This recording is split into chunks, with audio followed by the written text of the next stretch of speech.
POS show yo. POS show yo.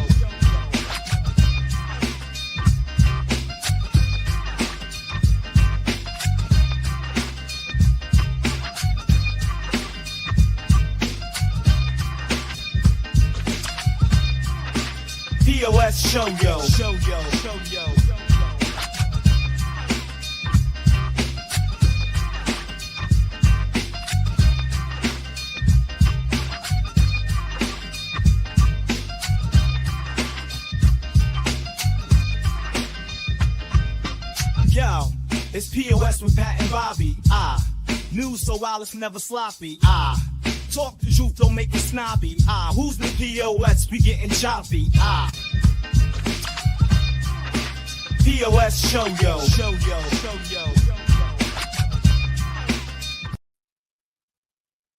Oh yeah, I forgot how to do all that stuff. Yeah, hitting buttons, messing things up.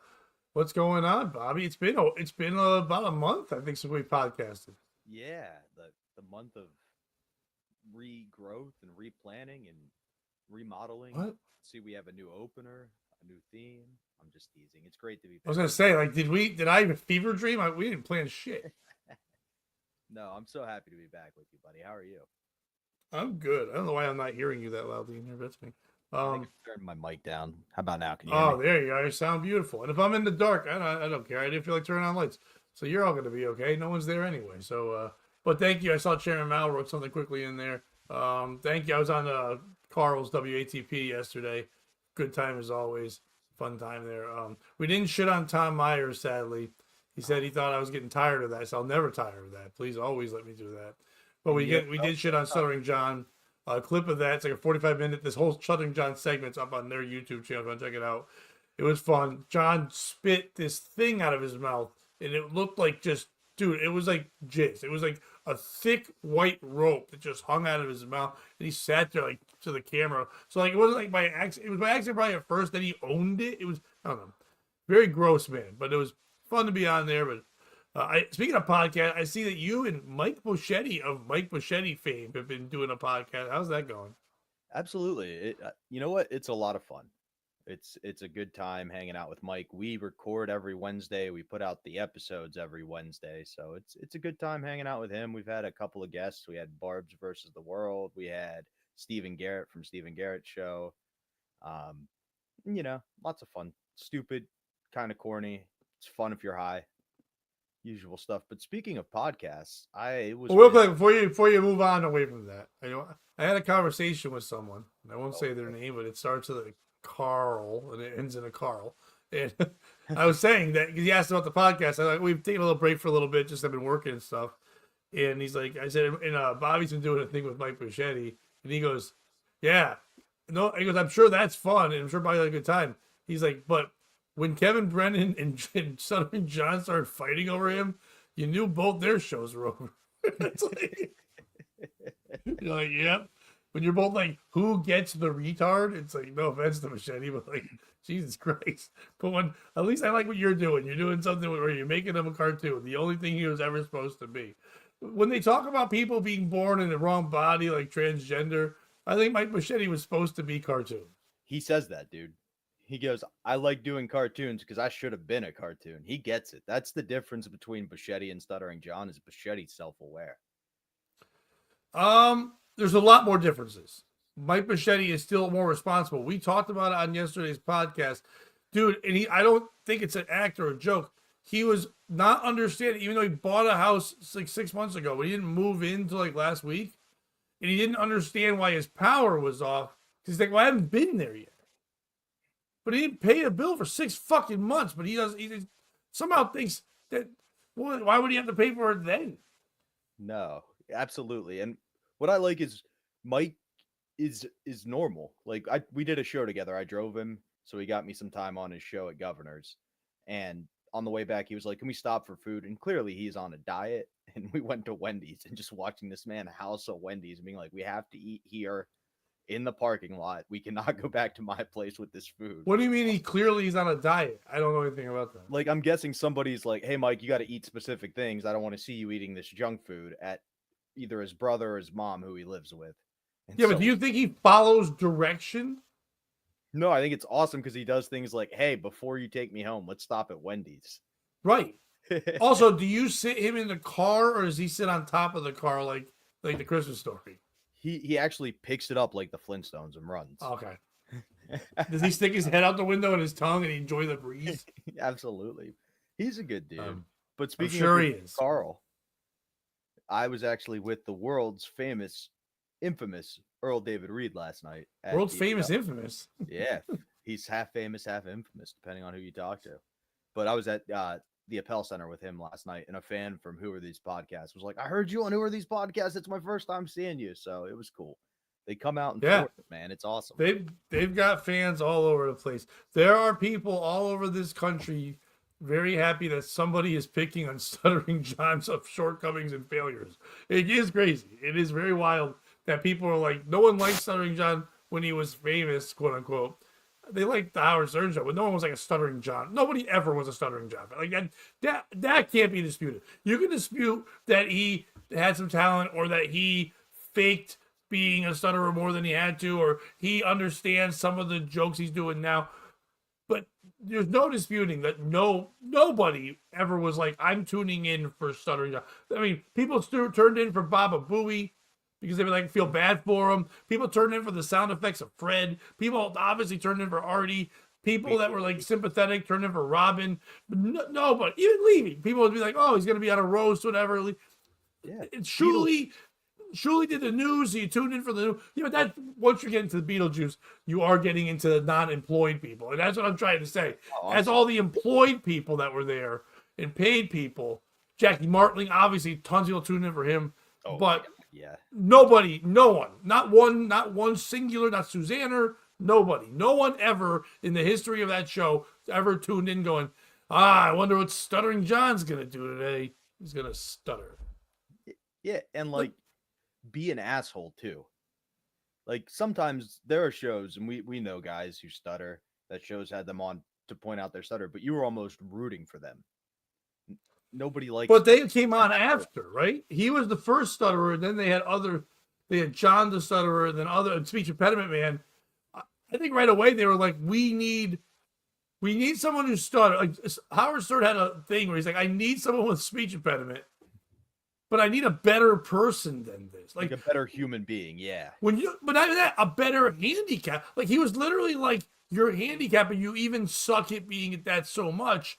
I've got to find. He didn't find other black midgets or white midgets. No, that's not true. He had a dwarf and a midget and a Beetlejuice. So he had all the things you could get. A dwarf and a midget, he counted off. He had a retard, he had a lady retard, and a man retard. But when it came to stutterers, he kept trying to find another white male stutterer. Mm-hmm. And that's because he sucks. That was but ones that will put themselves on a show and embarrass themselves, that's hard to find. I do wish Stern existed today. Like you could. He is on. But like that Stern or that O&A where you could have like, this is Jimmy the autistic fuck, and he just comes on and is like, wah, I'm a cat now. Jimmy the autistic fuck might be a tough name even back then. I think you'd have to drop the fuck. Like Jimmy the autistic or something like that, or Asperger Steve or something could work. Asperger Steve is my favorite. Yeah, but Jimmy the autistic fuck is that's a tough ending to that name. Yeah, but like they all kind of had names like that, right? Wasn't that the era of like every show had a meatball who was the crazy guy?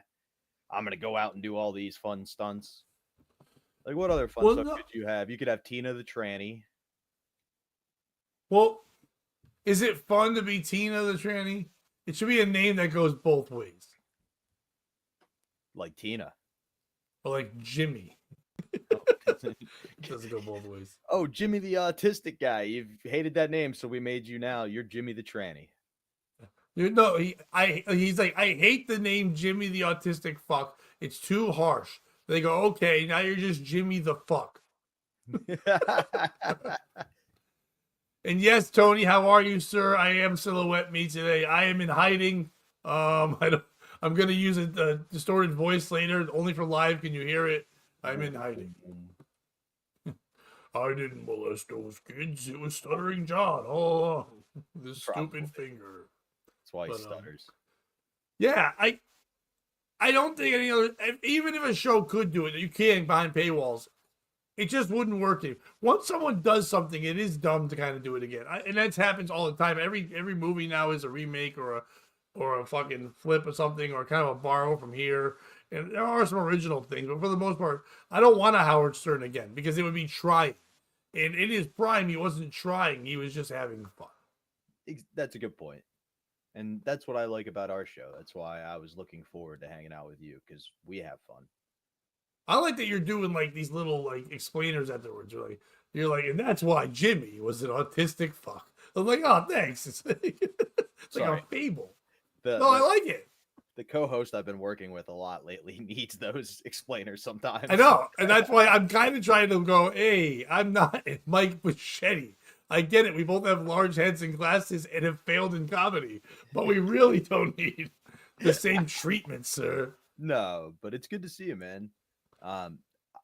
This may be a bit, but this is a thought. Somebody sent me a text today, and it was like, "Don't let what drives you be hatred chase what you love," or something like that. What was it? Don't let what drives you. Don't be driven by hatred. Is basically what it's saying. Be driven by love. Huh. But love isn't always a driving force. Sometimes love is a relaxer. Sometimes love is something that makes you feel comfortable. Be moved more by what you love than by what you hate. Okay. Which is... Well, yeah. I mean, nobody should be inspired by hate. It's not going to pan out. I'll ask you the same question I asked her. Who wrote that dumb quote? Were they successful? I don't think we love taxes. That's why we wrote the Declaration of Independence.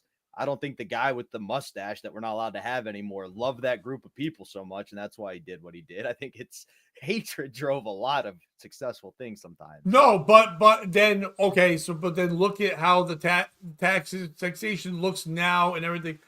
Something that was driven by hatred wasn't thought out as well as it needed to be. Murder, taxes, all these things. When you marry someone else's wife because you're like, haha, I can take your wife. You don't like that lady and she sucks. But like you're doing it out of hatred. So later on, you're like, boo. So yeah, I think all that's the same thing. When it comes out of love, you're going to care about all the time. Hatred will get you to do revenge porn and shit. But you don't want to make two revenge porns. No. I didn't see, like, your examples were different than what I was thinking of. I was thinking like we didn't love the Japanese so much. That's why we dropped those bombs, or like when Jordan. But now we do. Do you see? Because that was out of love. It wasn't hate. It's like, hey, we don't think you're doing well in this area. So if we just let this area go away, maybe ones on the outside will blossom into better Japanese. Good point. Good point. Do you fear they've peaked? Like, they've got some good animes, but now they're going too far with some of this stuff. So maybe, Well, first of all they can do is peek with their eyes like that. Hey, same old POS, baby. That's it. Just sitting on that one for 2 minutes. Anyway, I don't believe they've peaked. I believe that the Japanese are very good at being third Asian fiddle. They end up being the top one because they sit back and they watch the other two work, Chinese and Korea, and they see their moves. China's usually forefront. Korea takes chances, and not only entertainment, but in like technology and everything else. China makes the product. Korea goes, how do we do this better? And then Japanese people sit back and go, got this. And then they go. So they pull back for like 20 years, and then they jump back forward again. So I don't think they peaked. I think right now they're resting. Okay. I like that. I like that a lot. They're like the Penn State of Asian countries. Yes, because a while back, they definitely did molest some people, but now it's better. And you know what? Thank you, ZZ. I don't like to think the generals knew about the rape. Okay? They try to make it sound like the generals knew, but they didn't. Which ones? General Tso's chicken? Did he know? Where is this man's chicken? I heard a woman the other day say General Toe, and it made me laugh and be sad for the world. General Toe. That's not what I ever heard. She just didn't even know how to do the AO. She just did General Toe. You said it made you sad? Yeah, because I thought people that were being paid to be like kind of nurses could read. No, no. And that warms my heart that there was somebody so American that was like, I'm not learning your stupid language. Give me that General Toe. The General Toe, which is not, yeah, I mean, that's the worst general. Like, first name Camel, like, who is he? Like, Because that general wasn't hot enough to be a regular general. Like, that general wasn't hot enough to be General Tit or General Ass. She had to resort to being General Toes. all right, first of all, nobody wants to be General Ass. General Ass is not thought of as hot. If you said General Ass, you think of a fat piece of shit. I know you're thinking ass, which is you wouldn't say tit, but if just on its own, General Tits, fine. General Tit is like weird. It's like singular Nancy Reagan. General Tits also sounds like mediocre tits. You know what I mean? So it doesn't really, like Admiral Ass. Now you're like, okay. Oh, okay, yeah. Yeah. Admiral Tits, because you're like, yeah, I see where your head's at. Lieutenant Vagina / pussy or hyphen pussy. You're like, okay, this person is fucking, they know what they're doing, but they're also a little bit dirty. Private Tight Cunt. Well, private parts would be the obvious Howard Yeah, Stern, so swim back, whatever. I dark. know, but and you didn't make it dark. You just wanted to say that word that you like so much. Is it one of your favorite words? Top 3. What's the top 3? That's a good one. Moreover is a big number 2. I like using the word moreover a lot. An example, please. It's a fun word to use. Moreover, it's a good conjunction between 2 different sentences. Yeah, but when do you get to say that? I just work it into conversation every now and again. All right, like say you're kicking it to some lady. Oh yeah, and she's like, "We could go out to eat, or I could blow you." Answer with the word "moreover." You know what? You're a strong, independent woman, so I'm gonna let you choose. Moreover, it's just such a privilege that you're giving me your body. So whatever you'd like, my dear. Oh, I thought you were going to say, I'll take a hand under my balls, but more over my dick, please. Well, you know what, Pat? That's why you get laid and I am borderline. No, first of all, no one's getting laid on that move. Like that, don't work out your sentences on them. If your penis is out and they're touching it, you did it. Yeah. Stop. Just came in church. Nice, Mr. Hansman. That is all right, Bobby. If you're gonna come in church, come in church. Where full church, not empty church. Christmas mass. Seriously, right now, so we can all make it. It's not going to be in the pew in front of people. If you say you're there, and because Christmas, everyone's dressed up good, right? Usually, you're there, everything's dressed up good.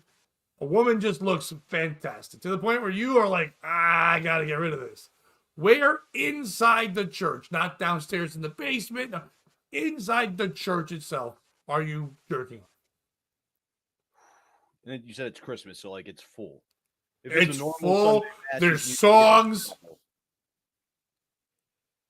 You know what? I am gonna go back. There's more boys than ever ringing bells. Just remember that part. Exactly. And you know who doesn't snitch?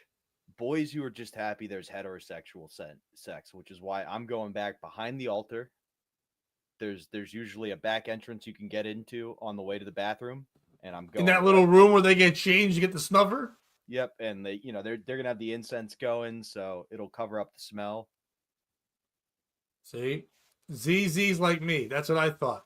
You just rub through your pants because you're wearing fancy pants. You're either wearing some nice slacks that are gonna be smooth, or possibly a corduroy, which is a good time.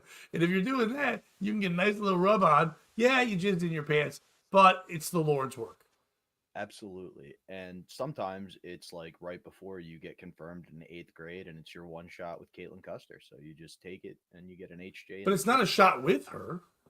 Oh, yeah. It's I'm going to hell, but I'll take this HJ. I'm going down swinging.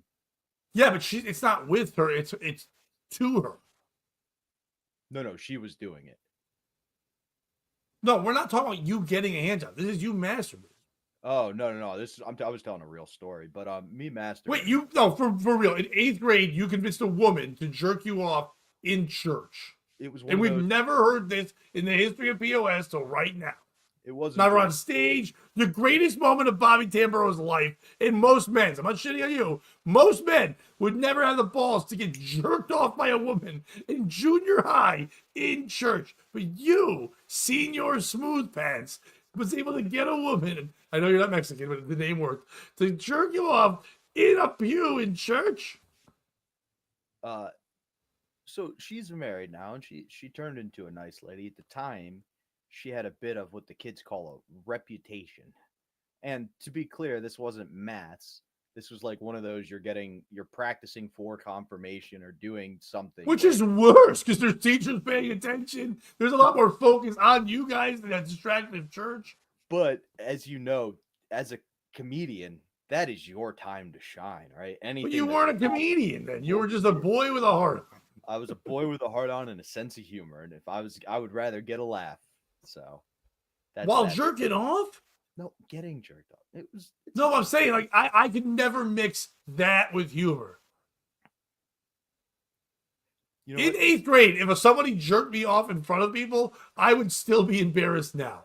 Like, because my 8th grade embarrassment would hang with me until I was 50. I wouldn't be proud. I wouldn't be laughing. Dude, my Irish guilt and my fucking nerves and all that stuff would have freaked me the fuck out. I was not smooth then. Like, first of all, there's no woman in the world that would have, let's say woman, girl in the 8th grade who would have jerked me off in the 8th grade. That just wasn't even a thought. I focused on sports, not just because I wanted to. You know, because nobody was fucking with this. But like, I couldn't imagine. Dude, I would faint. I would probably faint if a girl touched my penis in the 8th grade, and B, if people saw it. Fuck you. Nobody. Fucking Christ. We were discreet, of course. Come on. No, but you said go for the laugh. So the laugh no, means so, like, I was making jokes the whole time, getting her to pay attention to me as she was sitting there. Like, I was just being funny, and then it progressed from there. Wasn't laughing as it. What was the jokes? Like you opened the flyer, like here comes the Pope, and your dick head popped out. I remember there were a lot of parody songs. Okay. Like we would Two have to church sing- songs. Yeah. Like "Make Me a Channel of Your Jizz" was a big one. Make me a channel of your G's. It's creamy and it's covering up your nose. See, you get it. That's Then one thing, but that said, that may have been my dragon. Like that may have been my peak of comedy, getting me any sense of a woman touching me. I think that's a peak of sex. I mean, you really did it, man. I mean, that's pretty good. I was always good at like capitalizing on we shouldn't be doing this right now. Like, oh, that's so naughty. That was always kind of my wheelhouse. Well, what I also appreciate is that you were able to do that, and it's so many years later, and right away when the story started, this is never a Bobby move unless he has a true respect for what someone did. He was like, she's a wonderful woman now. Yeah, She's married. She has got a good sense of her. I think she won the Nobel Peace Prize. But back in the day, she had a bit of a reputation. 9 times out of 10, Bobby just calls her a C word.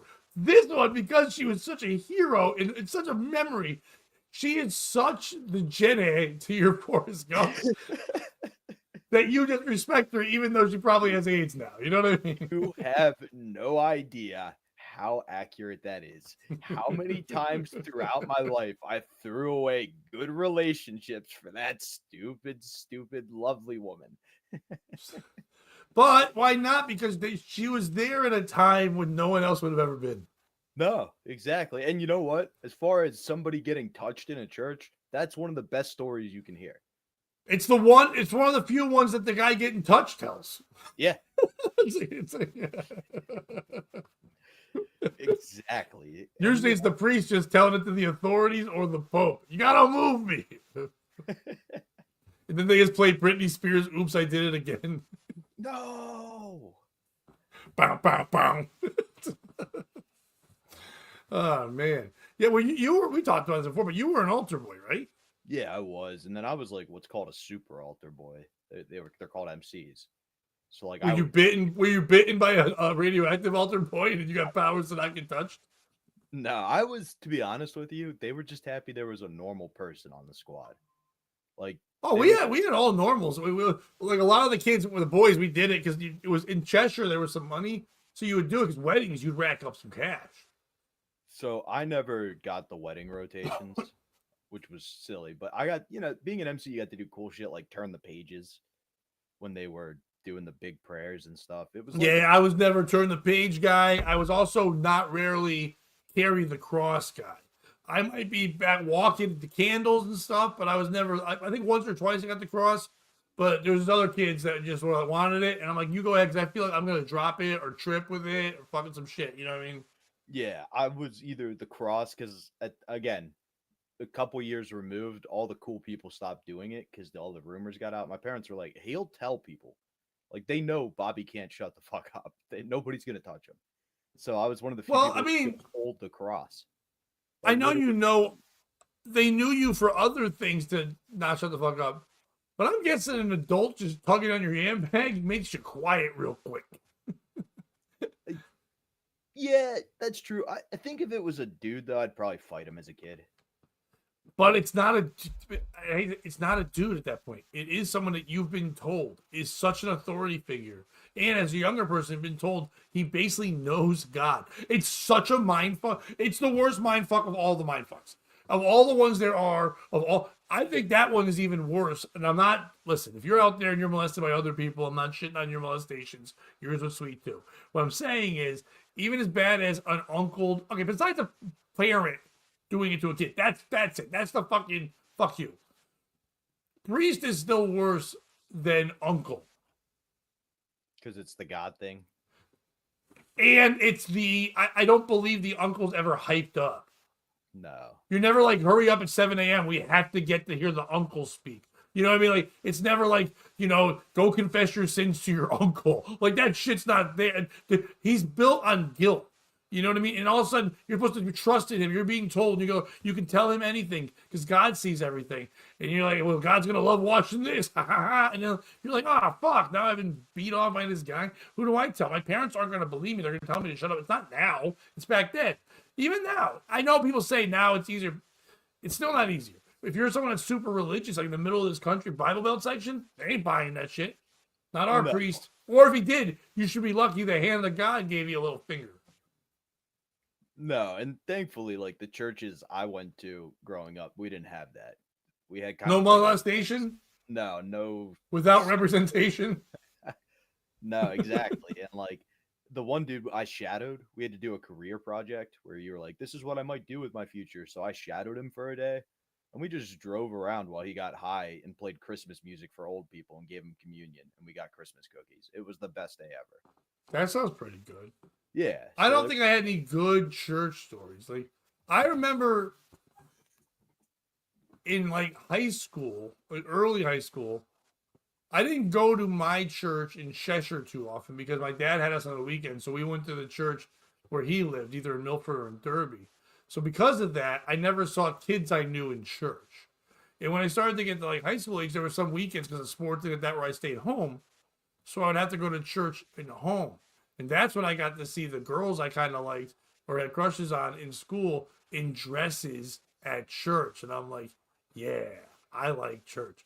But that's all I liked about church, really. And like, I would like to sing the song sometimes because I can sing my own words and be stupid. And also, I like Sign of Peace because I would touch people I could tell didn't want me to. I'm like, I just double their hand. The peace. Like just the old people crush their hands and shit. But that was it. See, I get that. I did where I went. It was like half us, half the rich school in like CCD together. And so that was always fun. I also had gone to Catholic school for 2 years before that. So I already knew more than the teachers. Yeah, you were versed. I would just go fight with them and be like, you're not right. I remember a nun made me take off my Memphis hat as they were playing for the national championship in basketball. And I was like, you get to wear yours. Why can't? And then what year was that? Was that Anthony Hardaway? That was no. That was Calipari. Right? That might have been. Oh, when he later on, yeah, they didn't play for a title with him, but he was great. That's when they first built the pyramid with Hardaway. By the way, Z, I noticed that too. I was saying, I love that you brought it up. It's not on purpose. I wish you were yin and yanging it up. No, I'm in a room where I'm getting ready to set this room up to have a better podcast room. I have not brought in all the shit yet, like with ring lights and everything. I did it. Yes, I did WATP from here yesterday, but it was during the day. so the light from the window came in. But I have not got lights up, so I'm just being a dark piece of shit, and Bobby's being the light that shines. Yeah, it's like we didn't do it intentionally, but we're the opposite. Because normally you're the yin and I'm the yang. Why? Which one's the yin? Is he Isn't that good or happy? bad? Or is he loud and stupid? What is he? I don't know. I don't pay attention to that hippy dippy bullshit. Yeah, I don't know any. I don't know any yin and yang stuff. I tell you. Right. Good. No. So do you know who Mark Anthony was and what he's famous? Yeah, for? he married Jennifer Lopez. No, not the cool one. Oh, The Roman man. one. Yeah, I know. Yes, I'm the one guy in the world who referred to that Mark Anthony as the cool one. He's the No, star. you didn't.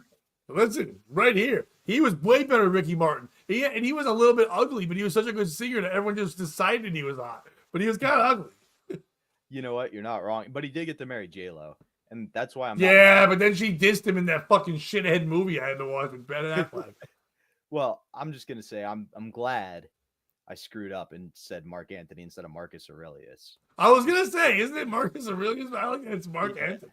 Marcus Aurelius created Stoicism, which is like everything's cool, don't get angry. And so my A letter from Ricky Martin to the apostles.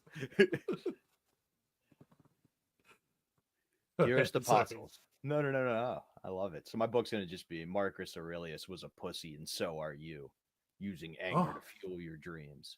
Why are we doing anger? We're going back to the anger. What? Okay. If those watching at home haven't watched it in a while, because we haven't been on in a month, once when Bobby brings up one quote, I'm always like, oh, I wonder where that came from. Probably some song that's kind of goofy.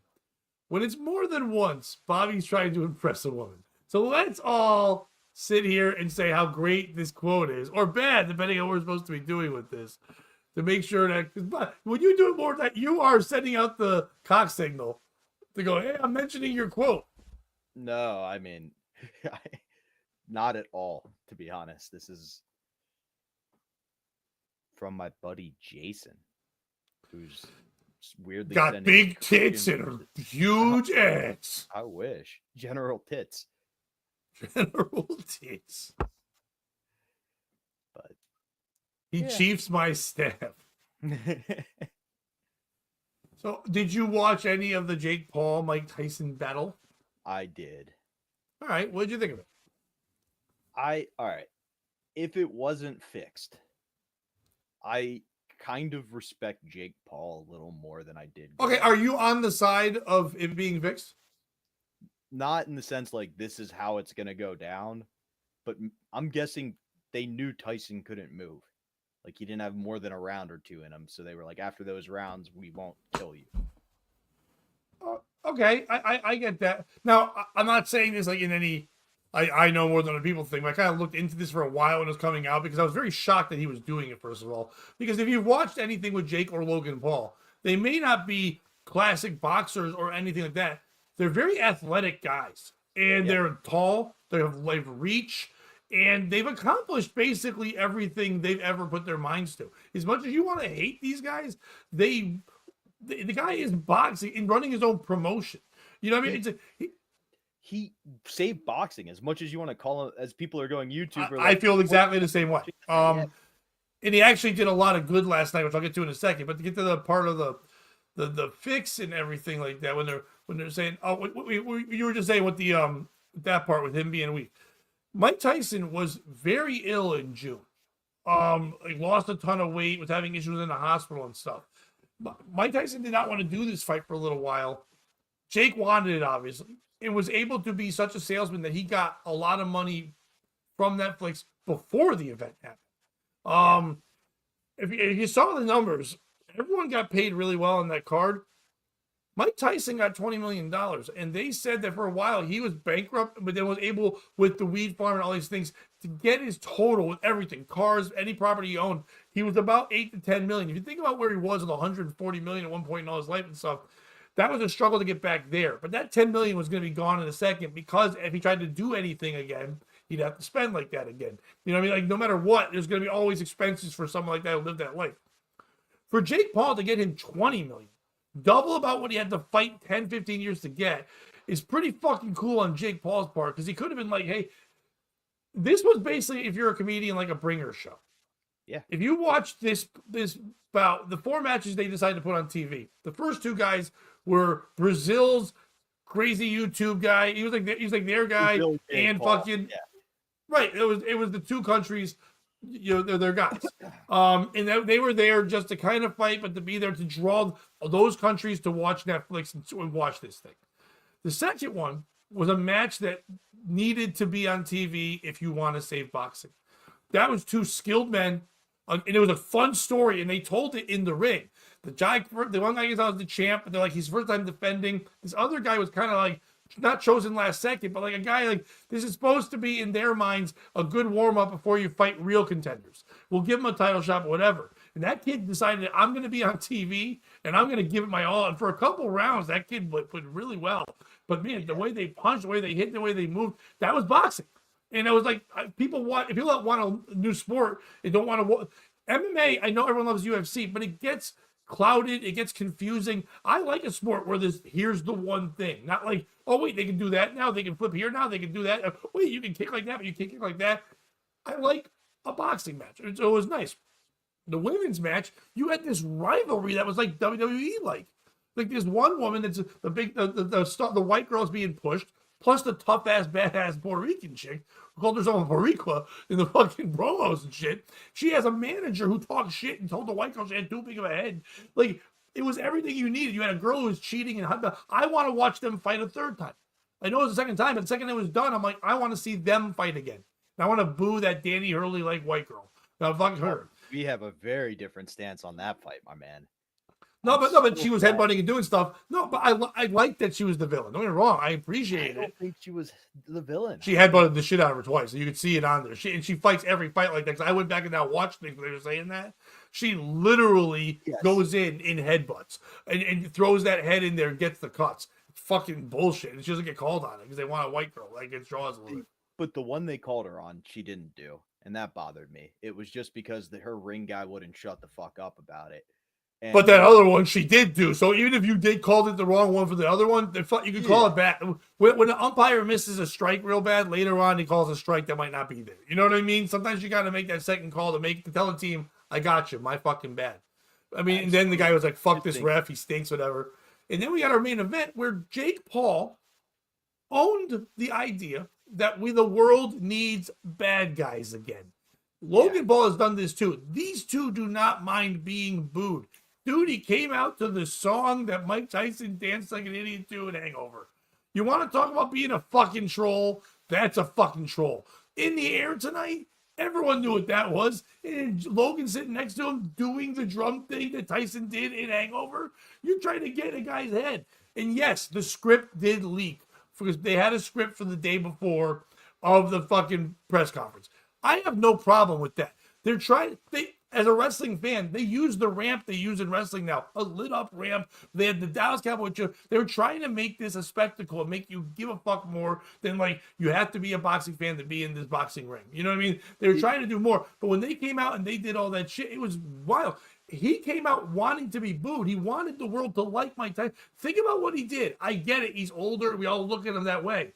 This man was accused rapist. This man went to jail for a long time. When he wasn't his most popular, no one thought he was a great guy. They thought he was an animal that we watched as gladiators, and he destroyed people. Nobody felt bad when he beat the shit out of Larry Holmes because Muhammad Ali shakingly told him, avenge me, because he knew how to send a crazy person after him. He beat up a lot of old men when he was little, and nobody felt bad for the old men.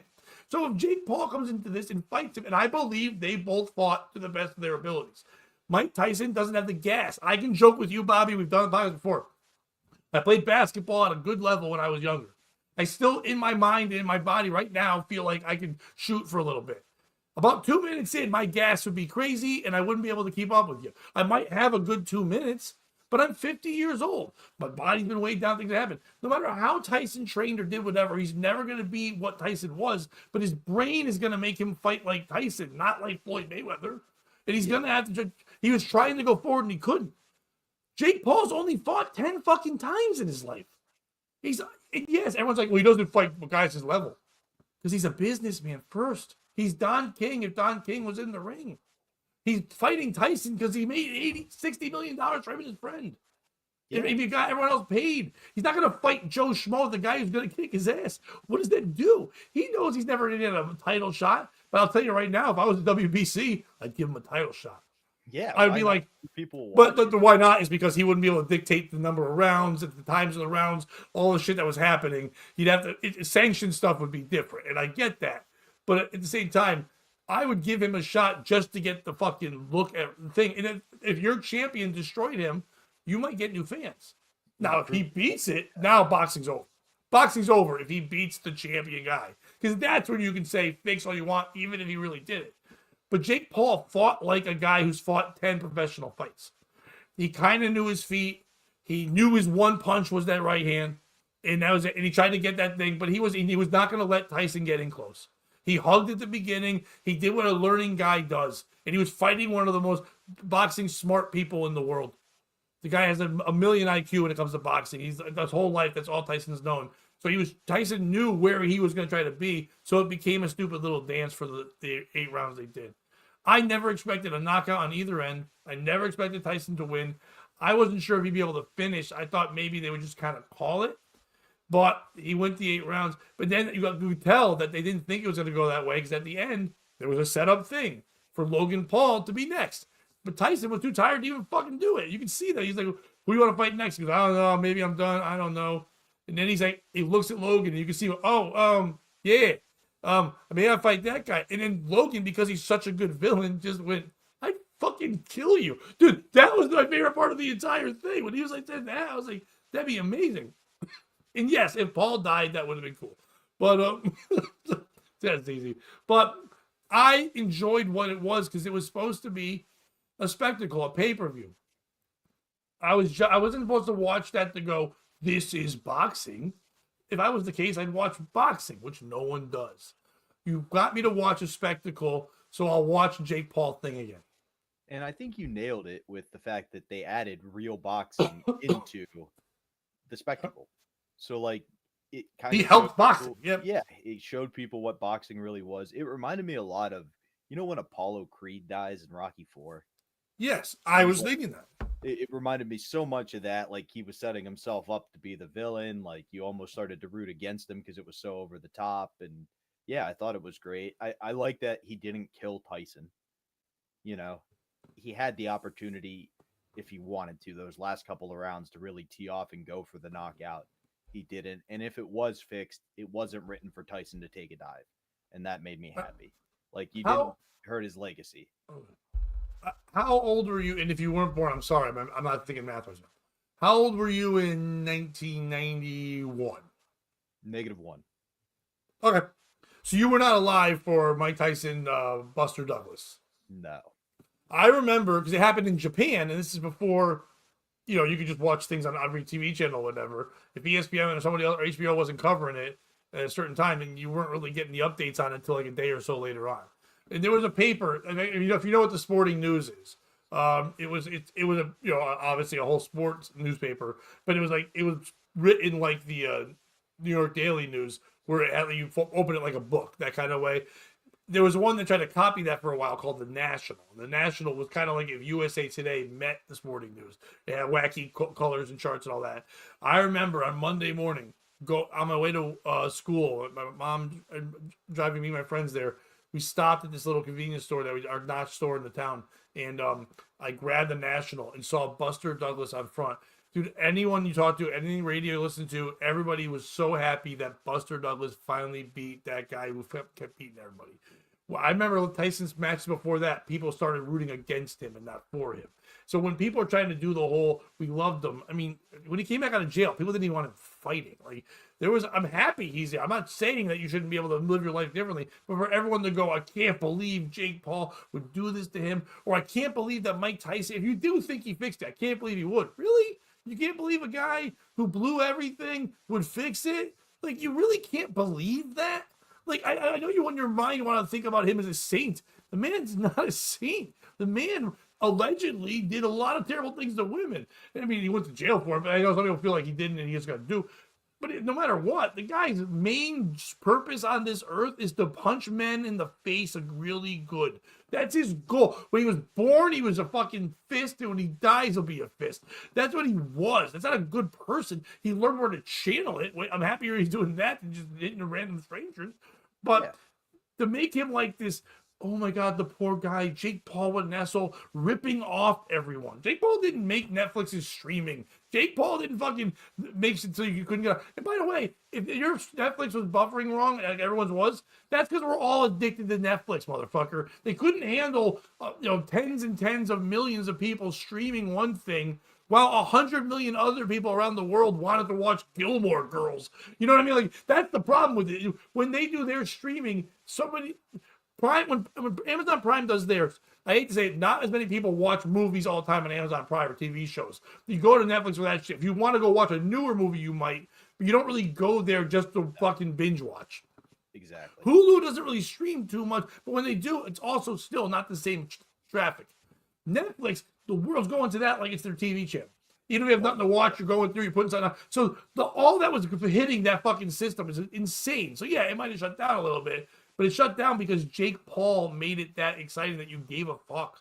Absolutely. Like I was talking to Barb and she was saying someone could have like attacked America and we wouldn't have noticed because everybody was yelling about Netflix and watching this stupid fucking fight. And again, it's a YouTuber and a guy who retired from boxing 20 years ago. And I have no issue with him being the villain either. I just was happy he didn't actually go down. Like, or get knocked out by Jake if that was either legitimately or scripted, that wasn't what occurred. I'm happy that he didn't, but I wish he did. Because I don't want to see that man in a ring again. And I think to humble a fighter like that, he needs to be put on his ass. By as much as he can say, a promoter, a friend, all that, a white boy YouTuber. That would be worse than Buster Douglas or anybody else. To be beat, I mean, he's been beaten by others too. It's not like he was undefeated. For people that think that kind of thing, Lennox Lewis fucking fucked him up. And I love that Lennox Lewis pre-show wouldn't shut the fuck up about that. And he's like, yeah, ask who's better. I'm better. I'm fucking, yeah. But Lennox Lewis also won't go in that ring now. Lennox Lewis, if he went in that ring, if you looked at him even at his age, I think that would be a different story for Jake Paul. I don't know if Jake Paul can fight a fucking southpaw, to be honest with you. You know what I mean? Has he? Yeah. I don't know if he has any skills. And a guy his height, he hasn't really fought that either. You know what I mean? But I do wish Tyson went down, not knocked out, but just put on his ass once to be like, I can't do this again. Okay, I could see that too. I loved the Lennox Lewis where he's like, "You're asking me how you should be asking me how I'm doing." Like. And then he kept fucking with the thing because Evander Holyfield's too fucked up to fucking wear headphones now. So he's just like, well, he can't. By the way, if they made one more joke about the fucking biting of the year, all right, man, let it go. It was the whole time. And also, Rosie Perez, don't tell me she knows boxing. There's so many other people you can get besides Rosie fucking Perez. Because Roy Jones was awful. She was actually the one giving the best info, and I'm like, what is this? Roy Jones just got into a fight with the other commentator for 3 of the 8 rounds going, he keeps biting his glove. And the guy was like, well, he does that. No, right, he keeps Morrow. biting it. I like it. And then at the end, I love that what's his name asked the question. We got to know. Did you bite your glove? He's like, yeah, I bite my glove. He's like, fucking idiot. Yeah. Roy Jones is another guy that probably hates that he has to be there. But I don't know any of this. This is me just speculating. But I do know that when Tyson fought his last amateur match or the exhibition match, it was against Roy Jones during COVID. And Roy was way out of shape, and Tyson wasn't in shape, and it wasn't a good showing by either one of them. But I know that as bad as Tyson was hurting for money, Roy Jones is really hurting for money. And he can't even be touched, can't even be stopped, can't even be moved, can't even be rocked. Nice, you're doing the song. But I know, I do the song. That's why I said you're doing the song. I wanted to make sure. Yeah. He needed money very badly, and Tyson did that fight with him to give him the opportunity to make money. Like he's like, we'll do an exhibition, we'll get you some cash. I'll guarantee you, Roy Jones Jr. was on the announce team because Mike Tyson asked for it. I think same with Rosie Perez.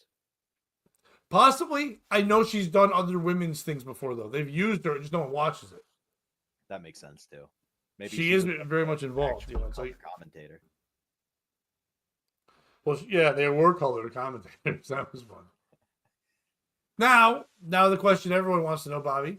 Mm-hmm. Which ring girl did you like better? To be honest, I didn't really see him.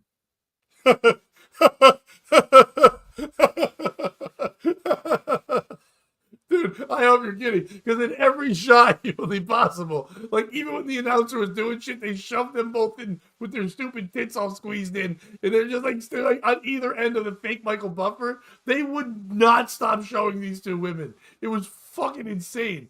Like the internet right now is just like Jake Paul might have won, but we all won because of this lady. They keep showing the blonde one, and someone goes, "What about the black one?" And someone goes, "Boo!" That's all that. Yeah, the one with the bigger tits. It was insane.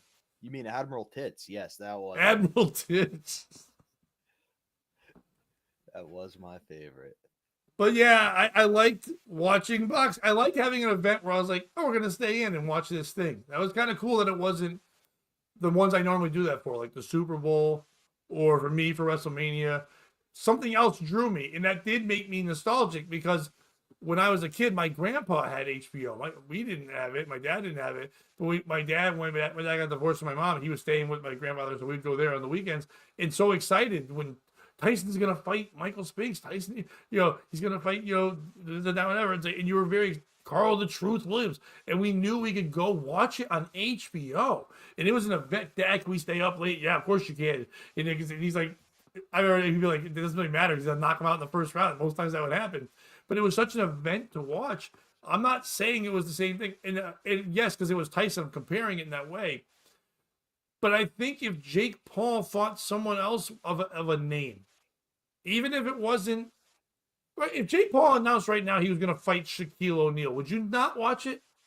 I'd watch it. Yeah. I would be drawn to that probably even more.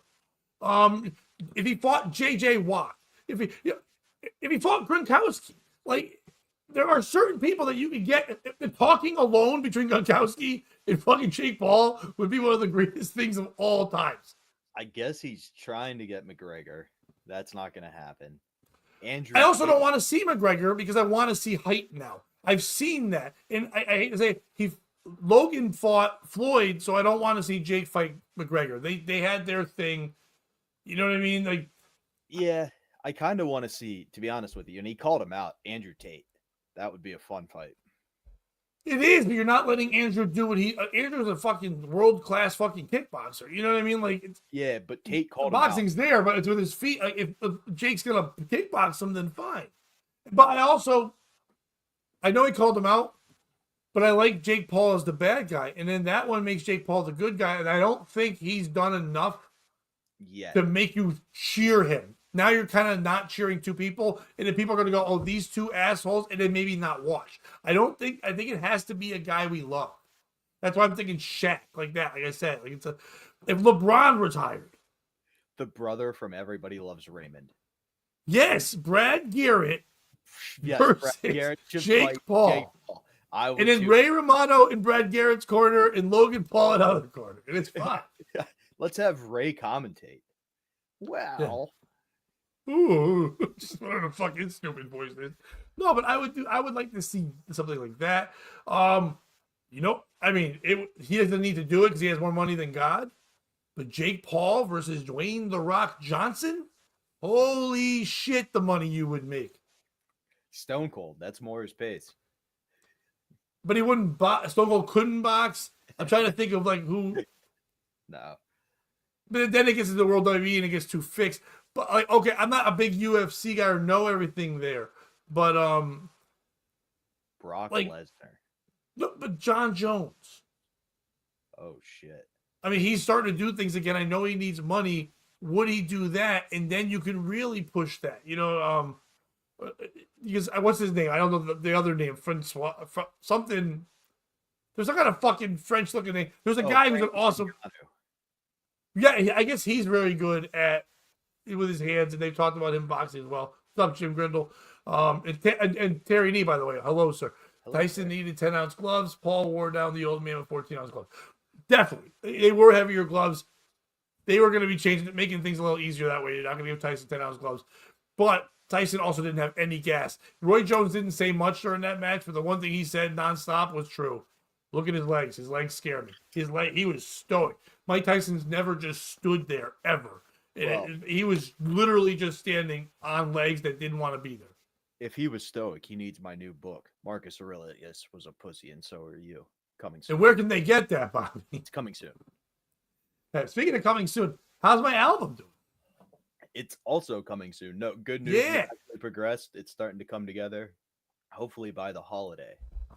Yeah, there was a lot of behind the scenes shit that was going on, and Bobby and Aaron, everybody had to battle some stuff, and we're happy we got through it. Not with my material, just about like the promotions and all things of that nature and where it's going to be distributed. But the album's coming soon. Hopefully we can start making some trailer videos or something like that. We're going to try our darndest to be on Sundays now around this time. We'll post up things earlier so you know when it's going to be. Just to be honest, I'm working a day job now where I work every other weekend, and I get out of work on Sundays every other weekend around 7:30. So if I got home and showered, whatever, like 8 o'clock, 8:30, something like a show like that. But if we're off and we have time, we do it here. So I would say Sundays is the place to look for this. We're still going to keep trying to do what we can, but we appreciate you guys jumping in for a little bit. Bobby, is there anything else you want to say to the fuckers? Tell them about a show or anything? Yes, and Jim knows this because I saw his retweet. Thank you for that. This Saturday, Laughing Stock Comedy Club in Grantville, PA. It's going to be me. It's going to be Andre Miri featuring. It's going to be MJ Murphy doing a guest spot. And it's going to be Jeffrey Paul hosting. Come out, please. Jeffrey Paul? How old is that guy? It is that Jeffrey Paul. He is so. Well, I'm old too, but I'm just saying. I remember when I first started, Jeffrey Paul was an older guy in New York City. And now he runs the club. Terry, I would love to see you. We got a lot of people. You may remember him, Pat. Blaine Shutt's coming. He's the fighter who we sponsored for a bit, so that'll be cool. So come on. Who was supposed to come to my special and did not. I remember. No, that's Blaze. Similar name. He was the MMA fighter. Remember, he told the guy. Oh, that guy. He was kind of dopey. Yeah. Yeah. So he'll be there. You can meet him. It'll be a real fun show. Please come out so I don't kill myself. And check out Midnights with Mike on YouTube every Wednesday at 11. On your YouTube or Mike Machete's YouTube? It's on Midnights with Mike is the name of the YouTube channel. Oh, that's that YouTube channel. Perfect. If you haven't yet, go check out my episode on WATP from yesterday. Those are great guys to me. I was on there. If you're a fan of the Shitty Song of the Week podcast, they're doing their end of the year thing. We're recording it sometime next weekend, I think. But I'm not sure when it comes out, but it's the finals. They're going in. It's going to be a bunch of like their favorite guests. So I'll be one of the people on there. Hell yeah. What I got going on? This week. Tuesday, our Weird Tuesday show. I'm in Ridgefield, Connecticut at Knott Hill Brewery. It's going to be a fun show headlining that. On Thursday is Frank Mergallo's last comedy show. He's hosting the show at Comics Roadhouse, 10 p.m. I mean, I'll be hosting it. He'll be doing time on it. It's a regular Bringer show, but it's his last one. And then when that's all done, no more Frank Bringers there at the place. There'll be other ones, and there'll be other shows. I'm going to be putting on a show once every other month. But I'm doing a show where, Bob, you like this concept. Maybe you can come down for one time. Two comics go on stage. The audience has a bucket, whatever. They put the names in. They put in the topics. Let's say I pull it, right? We decide at the beginning with a coin flip. Who's first, who's second. So if I pull it, I can look. It says abortion. I can either just right now make up a joke and do an abortion, and then you have to do one after me, and the audience decides who had the better joke. Or, because I went first, I can also defer and hand it to you, and then you have to do the abortion joke while I get a minute or two to think while you tell your joke. The audience cheers it, whatever. If the audience picks me, you sit down, and another comic comes up and now challenges me. And it keeps going that way until the end, and whoever has the most points wins extra money on top of I'm already paying them to anyway. It's called Here's This with Pat Oates. It's starting December 5th. It'll be every other month on the first Thursday of the month. That sounds awesome, dude. That's a great concept. So but that's not what we're doing on Thursday. We're just being there Thursday. Friday, part of the 99.1 PLR food drive in Wallingford, Connecticut. If you want information on it, go to my Facebook page. But I'll be there live from 5 to 7. So come on over and say hi and hand me corn and shit. Besides that, big New Year's Eve show at Twisted Vine. Tickets are available now. Myself, Dan Calwhite, and Sean Murray, 3 guys who all headline around this area. So come check that out. It should be a lot of fun. And then I think that's it. And thanks for guys who chimed in today. I know it wasn't a lot of people, but we didn't even know we were doing it until about 2 hours ago. So we appreciate you jumping in. Hope everybody has a great day. And look for us next Sunday. And Bobby. If you can't join them, beat them. And don't be a piece of shit. And I know it's supposed to be an outro, but I'm not hitting the button, so we're just leaving. Oh, no. It's POS show yo.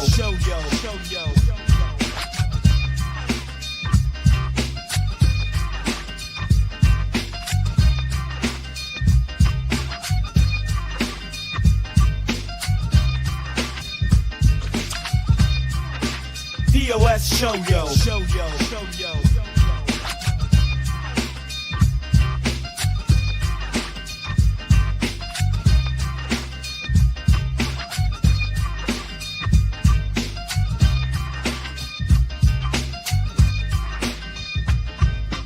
Yo, it's POS with Pat and Bobby.